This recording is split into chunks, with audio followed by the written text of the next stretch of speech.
13 दिसंबर 2001 का दिन भारतीय इतिहास में एक काले दिन के रूप में दर्ज हुआ, जब भारत की संसद भवन पर आतंकवादियों ने हमला किया।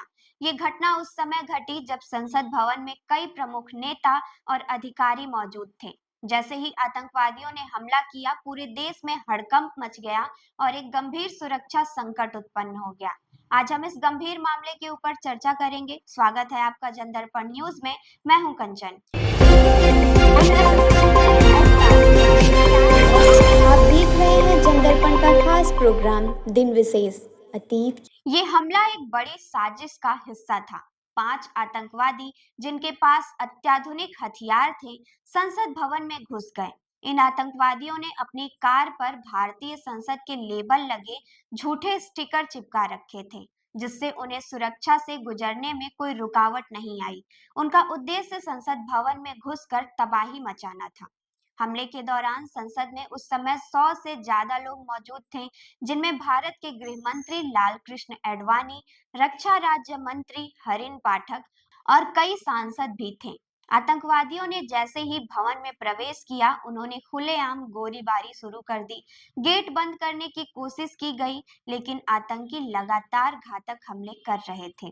केंद्रीय रिजर्व पुलिस बल सीआरपीएफ की कांस्टेबल कमलेश कुमारी ने सबसे पहले आतंकवादियों को देखा और अलार्म बजाया, लेकिन दुर्भाग्यवश आतंकवादियों ने उन्हें गोली मार दी और वो शहीद हो गई। इस हमले में कुल 9 लोग मारे गए, जिनमें दिल्ली पुलिस के 6 जवान, संसद सुरक्षा सेवा के 2 कर्मी और एक माली शामिल थे।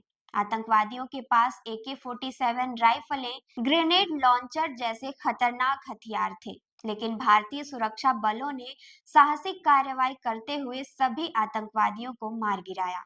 हमले के बाद ये स्पष्ट हो गया कि ये हमला पाकिस्तान स्थित आतंकवादी संगठनों जैसे मोहम्मद और लश्कर-ए-तैयबा ने मिलकर किया था। इस हमले ने भारत और पाकिस्तान के बीच रिश्तों में गहरी खाई पैदा कर दी और दोनों देशों के बीच एक गंभीर गतिरोध की स्थिति उत्पन्न हो गई। इसके बाद भारत ने पाकिस्तान से इन आतंकवादी संगठनों के खिलाफ सख्त कदम उठाने की मांग की। भारत ने पाकिस्तान के उच्चायुक्त को कड़ी चेतावनी दी और इन संगठनों के नेताओं को गिरफ्तार करने के लिए कहा। जांच के दौरान ये सामने आया कि इस हमले में शामिल कुछ आतंकवादी पहले भी भारत के खिलाफ कई आतंकवादी गतिविधियों में शामिल थे। दिल्ली पुलिस ने हमले में शामिल सभी आतंकवादियों के नाम भी उजागर किए और इस हमले में कई संदिग्धों को गिरफ्तार भी किया गया। बाद में अफजल गुरु, शौकत हुसैन, सैयद अब्दुल रहमान गिलानी और अफसान गुरु पर मुकदमा चलाया गया। अफजल गुरु को इस हमले का मुख्य अपराधी मानते हुए फांसी की सजा दी गई, लेकिन उनकी दया याचिका को बार-बार खारिज भी किया गया। 9 फरवरी 2013 को उन्हें दिल्ली की तिहाड़ जेल में फांसी दी गई।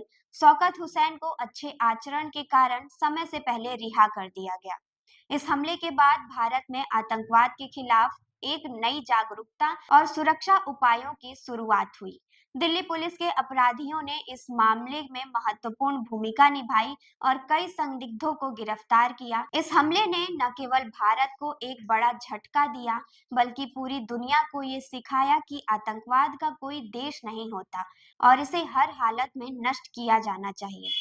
इस घटना के बाद भारतीय संसद और सरकारी संस्थानों की सुरक्षा में भारी सुधार किए गए। ये हमला सिर्फ एक आतंकवादी घटना नहीं, बल्कि ये भारत की संप्रभुता और लोकतंत्र के लिए एक चुनौती थी, जिससे भारत ने मजबूती से मुकाबला किया। तो आपको ये जानकारी कैसी लगी? हमें कमेंट करके जरूर बताएं और देखते रहें जनदर्पण न्यूज। धन्यवाद।